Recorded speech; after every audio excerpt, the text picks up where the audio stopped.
from Amy Bakes Bread, and today we're talking all about inclusions in your sourdough bread. One of my favorite things about sourdough baking is actually adding inclusions into your sourdough loaves. Oh my goodness, it can take a simple classic sourdough loaf and just make it taste so much better, and it keeps you enjoying making bread. It's fun to try out different flavor combinations, but there are some kind of best practices when it comes to adding inclusions, how to do it, and certain inclusions that you can add and maybe should add at different times or things like that. So I'm gonna walk you through how I add inclusions and share with you some of my favorite inclusion loaves.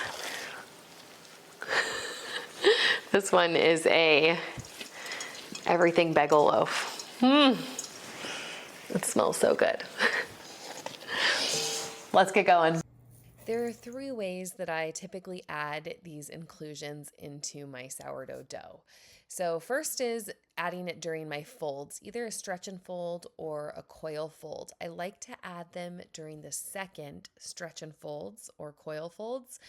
This just gives time for the gluten to develop a little bit before I'm impacting it by adding whatever I'm adding. Here I've got some cheese and some Italian herbs. These are good inclusions to add during that second stretch and fold. A lot of times I'll do some dried fruit during this time. Anything that doesn't really need special care, which we'll kind of get into a little bit more, but that's what I like to add during that second stretch and fold. And you can either stretch and fold them in, or you do a coil fold, which is kind of what I'm doing right now.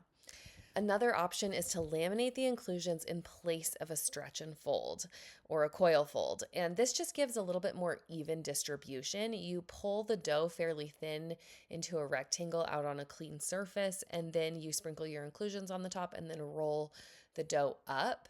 And then you let it rest covered, for 30 minutes, and you do another stretch and fold, or you let it rest until it's ready to shape. I find it a little bit messy, so I typically add them in during the stretch and folds or coil folds if I can, but this does work really well for an even distribution of inclusions. The last way I like to add inclusions are actually laminating them in, but it's at the end of bulk fermentation, so it's during the shaping process. This works really well for messy inclusions, also things like cinnamon or even garlic that can impact fermentation. Can impact the rise of the dough. So this is when I like to add those in, and you can also get those nice swirls or other things that you laminate the dough, you pull it into a rectangle, and then you add, usually I try to add it in the middle, then I'm gonna add some more on top here, and I will roll it up and get that beautiful Nutella swirl. This is a messy inclusion. Just be careful when you're adding in some of these inclusions that you don't go overboard on them, because it can kind of mess with your dough. Now that we've talked about how to add inclusions, let's actually talk about the inclusions that we're adding. So adding dried fruit and nuts is probably one of my favorites. It just makes a delicious, delicious loaf. But you do have to watch for a couple of things. So you can add the dried fruit directly to your dough, but just know that that dried fruit is going to soak up some of the water in your dough. So I usually add a little extra water to my dough when I know I'm making an inclusion loaf like this cranberry pecan one. You could also soak your dried fruit ahead of time, and then you don't need to necessarily make that adjustment with the water in the dough. When you're adding in nuts, I like to chop them a little bit. They are going to impact how much this dough will rise, just because you're kind of cutting those gluten strands anytime you add inclusions, especially with those sharp nuts. So just be aware of that, but you end up with a beautiful, beautiful loaf of sourdough with those dried fruit and nuts, so it's worth it. If you're adding something that could be a food safety hazard, like cream cheese, ham, bacon, something that shouldn't sit out more than 2 hours, add it in right before you shape your dough, and then cold proof it and bake it straight from that fridge. And this one is a super popular inclusion for good reason: cinnamon and sugar. It is one of my favorites. This is actually a cinnamon raisin loaf right here. So I'm adding the raisins in during that second stretch and fold, and then I'm waiting to add my cinnamon and my sugar to this loaf for a couple of reasons. So cinnamon, along with a bunch of other things that you may want to add to your dough actually can impact the fermentation of your sourdough. So it can slow down the fermentation significantly. Honey and molasses can do this as well. It doesn't mean it won't turn out well, but it really can impact the fermentation. So I always add in cinnamon, those kinds of things later. Sugar is another one. It doesn't impact the fermentation so much, but sugar draws out the moisture from your dough. And so it's going to make it leaky and just really difficult to shape if you add it in too early. So this is how I add in my cinnamon sugar paste. I wait until after it's proofed and I'm ready to shape the dough. And then I add it as a cinnamon sugar paste, laminate it out, add the cinnamon sugar paste right down the center. It also adds a little butter in here, which makes it not leak out the sugar. If you just add straight sugar, you could have a very leaky dough. Eventually you have to work really fast, so shaping fast helps too. But I add my cinnamon sugar in a paste, and I really feel like it makes a difference in this loaf.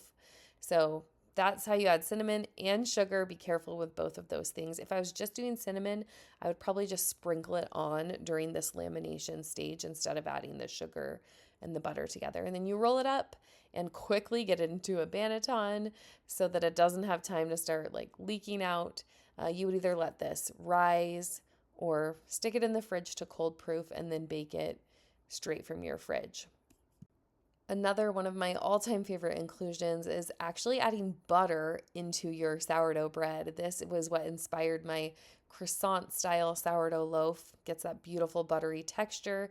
I have a whole video on how I make this croissant bread, but just a little bit of basics. If you want to add butter into your dough, you really have to watch the temperature of the dough itself because butter can easily melt, and you want to keep it right in that beautiful 70 to 75 degree temperature range so the butter doesn't melt, but the dough can still rise. So it's kind of, you're working on that, keeping it in that temperature range. That's kind of the trickiest part of a loaf like this. But you can use just a cold butter or a frozen butter. Either one works. Also, I've used European butter. American style butter has a little bit more water in it, but it's still a great option. It gives flaky, buttery layers, and you want to add this in during that second stretch and fold and then a third stretch and fold. I don't like to add this in at the end in a lamination or even during in a lamination because I just don't feel like it gets throughout the dough as well. And then you can end up with just like lines of butter throughout your dough and not that flaky layers all throughout. So I actually like to add this butter into my dough in lots of different ways. I have a bunch of different recipes on my website that have this butter inclusion, and it really is one of my favorites for that flaky, buttery croissant style sourdough. So what do you think? Are you gonna try adding an inclusion into your sourdough? Oh, this is cheddar, Parmesan, Italian seasoning. You're gonna love this one. I love making different kinds of sourdough bread. I have so many on my recipe, so many different types of inclusion loaves.